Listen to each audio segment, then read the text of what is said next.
எல்லாருமே நாம என்ன நினைக்கிறோம், தூக்கத்திலேயே நம்மளுடைய கடைசி மூச்சு போயிடணும் அப்படின்னு நினைக்கிறோம்.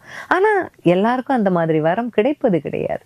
அப்ப அது அப்படிப்பட்ட ஒரு சூழலை நாம இக்கட்டுல சிக்கிக்காம இருக்கணும்னா என்ன பண்ணணும்னா, இப்ப வாழற ஒரு ஒரு நொடியையும் கொஞ்சம் அழகா ரசிச்சு வாழ்ந்துடுறது தான் நல்லது.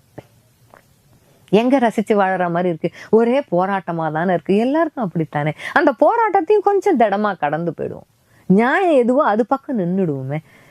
சிலரை பாராட்டணும்னு தோணும் போது பாராட்டிடுவோம், மன்னிப்பு கேட்கணும்னு தோணும் போது கேட்டுடுவோம், நன்றி சொல்லணும்னு சொல்லும் போது சொல்லிடுவோம். நம்ம எப்பவுமே வாழ்க்கையோட பிரம்மாண்டங்களை துரத்திட்டு போறதுதான் வாழ்க்கையில மிகப்பெரிய சாதனைன்னு நினைக்கிறோம். இல்ல, சின்ன சின்ன சின்ன விஷயங்களை எல்லாம் அணு அணுவா ரசிக்கிறது தான் வாழ்க்கையில மிகப்பெரிய சாதனை.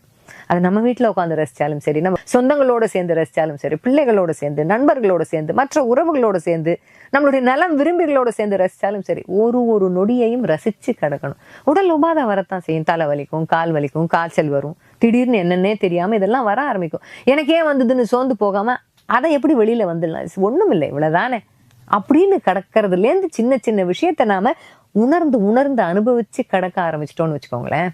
இனி மரணம்தான் நமக்கு வாழ்க்கையில பாக்கி இருக்கிற ஒரு விஷயம் அப்படின்னு படுக்கையில நம்ம கடக்கிறோம் பார்த்தீங்களா, அப்ப தேவையில்லாத எண்ணங்கள் நம்ம மனசை அழுத்தவே அழுத்தாது. அதுக்கு பதிலாக நமக்கு எப்படி நினைக்கணும், அப்ப எப்படி நமக்கு எண்ணம் வரும் தெரியுமா? சின்ன சின்ன விஷயத்த நாம இப்ப ரசிச்சுட்டோம்னு வச்சுக்கோங்களேன். நல்லா வாழ்ந்தேன், வீட்டை நல்லா பார்த்துக்கிட்டேன், ஒரு வீடு கட்டினேன், பிள்ளைங்களை படிக்க வச்சேன், மனைவிக்கு பிடிச்ச மாதிரி நடந்துக்கிட்டேன். அதே ஒரு மனைவி படிக்கல இருந்தா என்ன நினைப்பா, பிள்ளைங்களை நல்லா வளர்த்தேன், கட்டுசெட்டா நான் வாழ்க்கையை நடத்தினேன், எங்க வீட்டுக்காரரை நான் புரிஞ்சுக்கிட்டேன், தேவையில்லாம அவரோட நான் சண்டை போடல, அவருடைய அம்மா அப்பாவை நான் அனுசரணையா என்னுடைய மனசுக்கு தெரிஞ்ச அளவுக்கு நான் நல்லபடியா பார்த்துக்கிட்டேன் அப்படின்னு நினைக்க வரும்.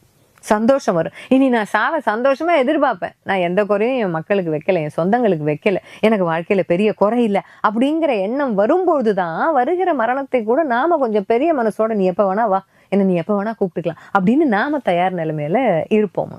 அதனால எடுத்ததுக்கெல்லாம் சண்டை போடக்கூடாது அப்படின்றத நாம ஒரு பழக்கமா மாத்திக்கிட்டோம்னு வச்சுக்கோங்களேன். சின்ன விஷயமோ பெரிய விஷயமோ கோபம் அப்படிங்கிற ஒரு உணர்வை நாம கடைசியா பயன்படுத்துற ஆயுதமா வச்சுக்கிட்டோம்னு வச்சுக்கோங்க.